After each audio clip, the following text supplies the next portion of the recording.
We've got new developments in our battle for the mule deer on Catalina Island. Looks like those guys with long guns and helicopters are going to be taking a trip over to the island after all. Let's talk about it.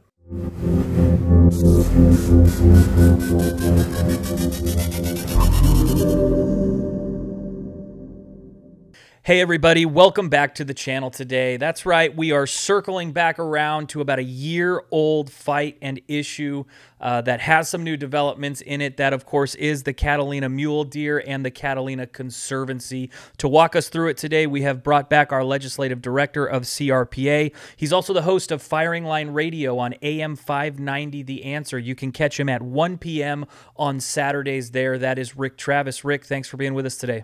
Thanks for having me. Absolutely. And you know what, Rick? Like this sort of becomes a heartfelt issue. There's got to be, you know, for me, it was also the gun show issue. There's just a threshold of putting a certain amount of work into an issue where it kind of becomes a part of you, and you start really feeling invested in the outcomes. At least personally, that's where I'm at. I'm sure that you're the same, as you've put in a lot more work than I have, and this overall has been a war for us for about a year. We've seen victories in individual battles, but, you know, it wages the entire time. Just so that we can understand what we're talking about now, can you give us kind of a 360 on the Catalina mule deer issue and what brought us up to today? Yeah, there's a lot of, you know, we've had some videos over the past, I think, almost 18 months now, and we've had some pushback from people like, oh, you guys don't understand. I've been on the island. I know people on the island, et cetera, et cetera, et cetera. So there's obviously some different viewpoints. Here, I'll just encapsulate where we're coming from as the CRPA. Number one, the deer did not choose to swim out to the island. The state government, through the California Department of Fish and Wildlife, deposited injured mule deer from the mainland of California out there. Which I say that up front because, Kevin, the number of people have come back to me and go, Rick, these are a completely different subspecies. No, they're not. They're California mule deer. Well, we can never bring them back to the mainland. That's not true. It's happened before a couple of times, and those deer survived. Do sometimes when we transplant animals, some of them don't survive? Yeah, that happens across the country. So all the rhetoric about like, oh, well, this is why we can't do X, Y, or Z because, you know, a couple of them or a percentage of them may not make it. True, but that's never stopped movement of animals. And by the way, if you kill them all, none of them made it. But, you know, there has definitely been a position taken by the Catalina Island Conservancy. And at the beginning, it seemed to be, from their perspective, all science-based. I will tell you, I don't see it that way anymore. I see a lot of other alternative causalities. There's been a lot of rhetoric about the deer causing all the current erosion on the island. That's not true. Erosion's been caused for a long time on the island.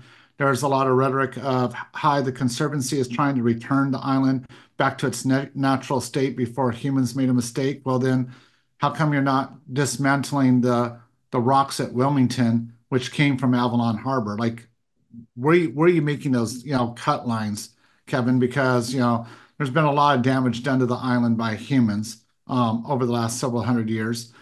And when we go to look at the deer on the island, the deer have been there a while. A lot of things have flourished. There's a lot of biologists and stuff that we have had look and said, hey, tell us the truth. What do you see? And it's like, oh, well, after the fire, we saw a lot of the growth come back at an incredible rate. You know, well, what was the harm of the deer on this particular plant? Well, you know, this particular plant produces X tens of thousands of seeds. So, yeah, it's capable of replanting itself on the island, and the deer are not negatively impacting that.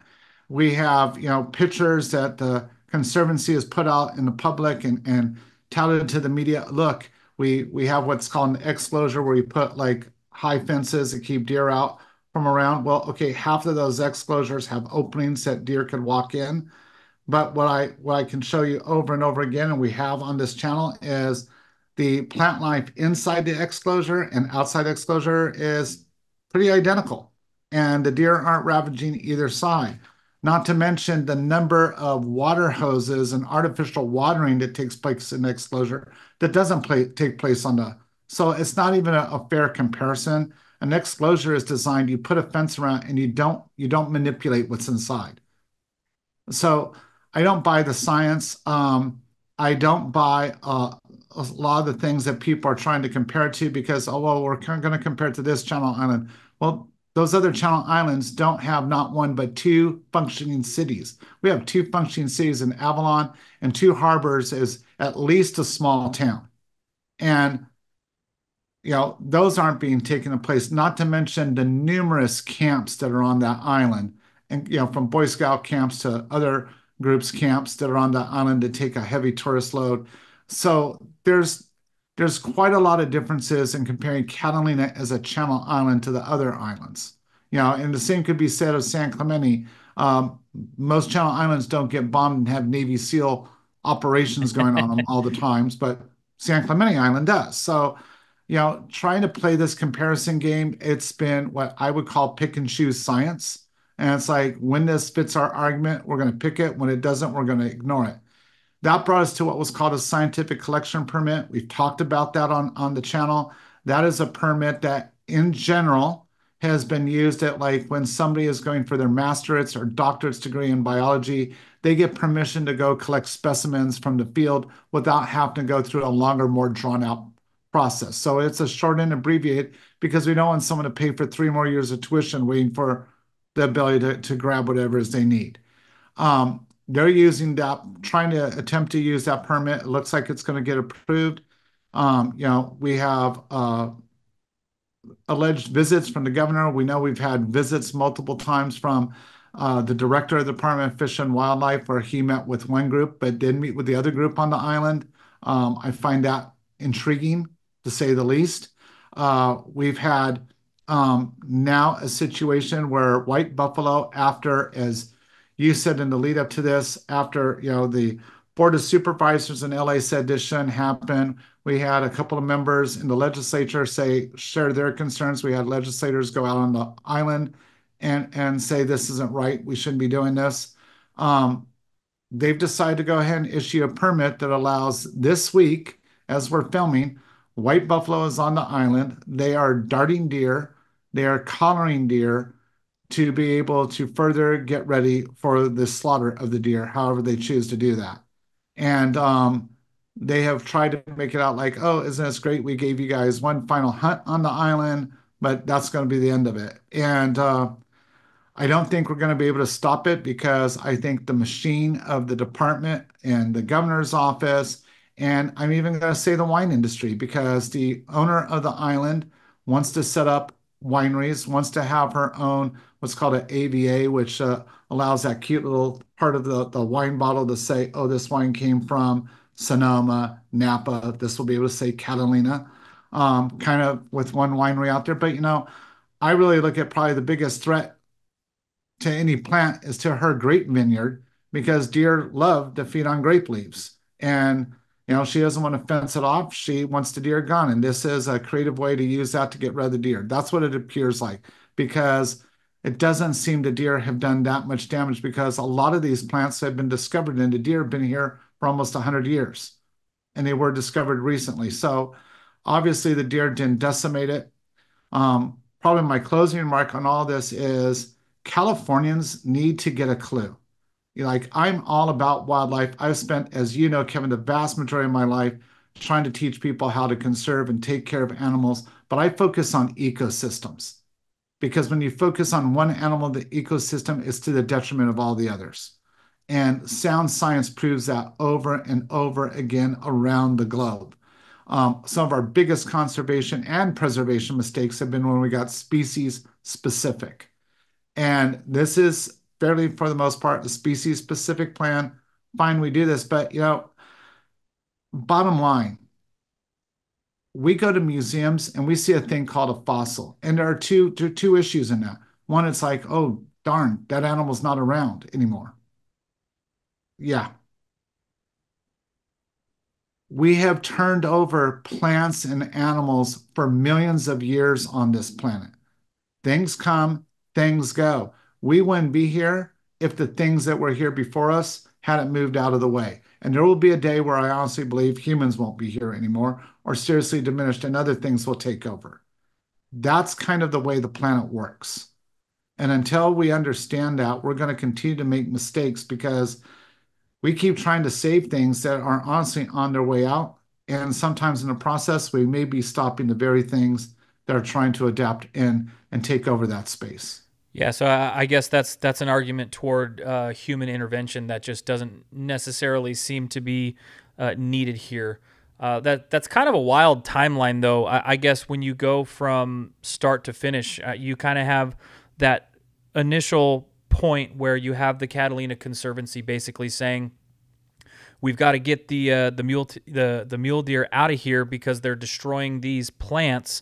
The way that they decide to do it is to call in White Buffalo, which is a company from the East Coast or whatever, to bring guys with long guns on helicopters to just come in and shoot these animals from the sky, which they've done before on the island, by the way. We talked with a couple of natives of Catalina about doing the same thing with goats. The effect that it had on the population on Catalina certainly wasn't a good one there, but then it did. It sort of evolved into a battle in local government and state government. We saw the city council meeting at Avalon where advocates that carried the CRPA message came in droves, whether it be sending letters of opposition or people showing up to those meetings where the city of Avalon decided not to go with the plan that the Conservancy was putting forth, to getting help from the LA County Board of Supervisors when they initially filed for that permit. So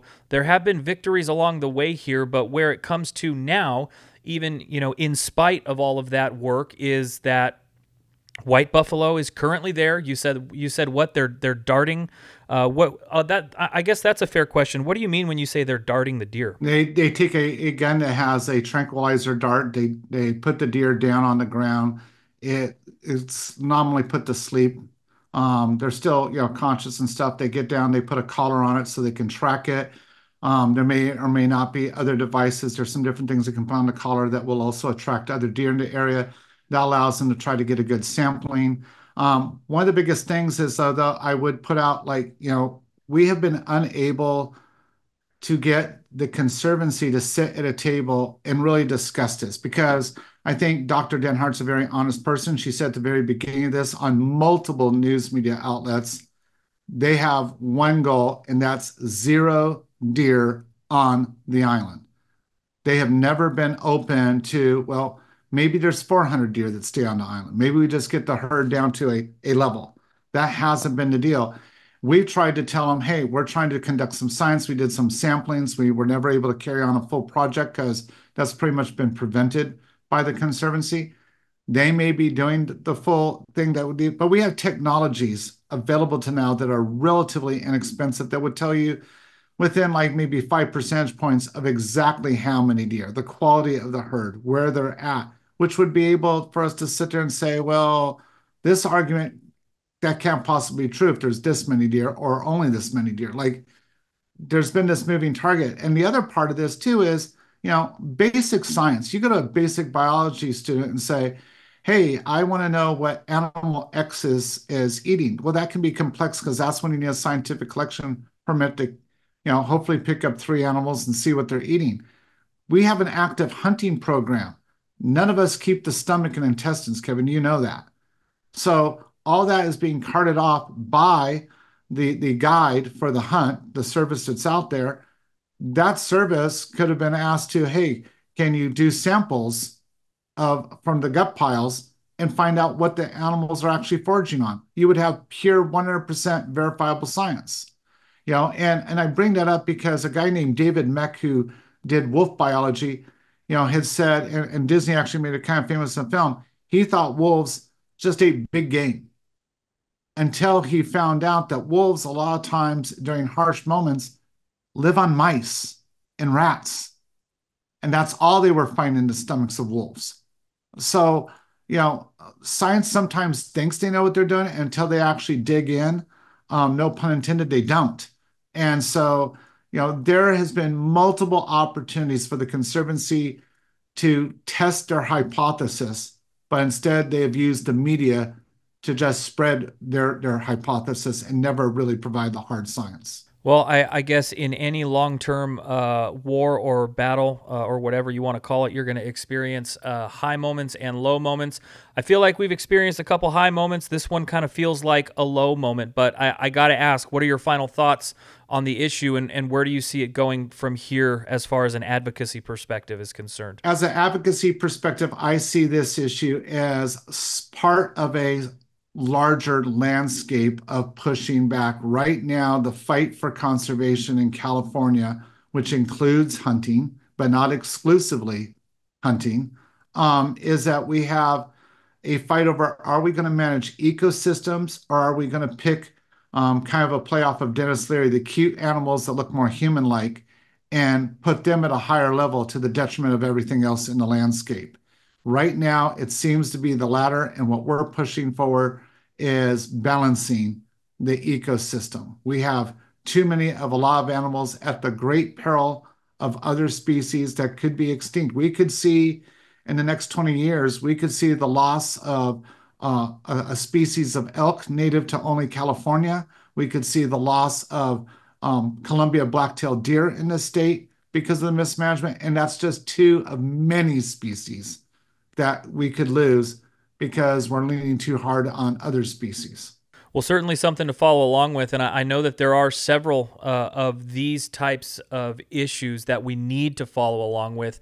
Let's not forget, guys, and I'm sure that we'll discuss this in future videos, but the cougar population and the bear population are just out of control. We're seeing so many detrimental situations, especially up in Northern California when it comes to these two. But Rick, I know you're a busy guy. I want to thank you for coming on and sharing this with us. We'll certainly be we'll be tagging along for the ride as it continues to go forward. But thank you very much for enlightening us today. Thank you.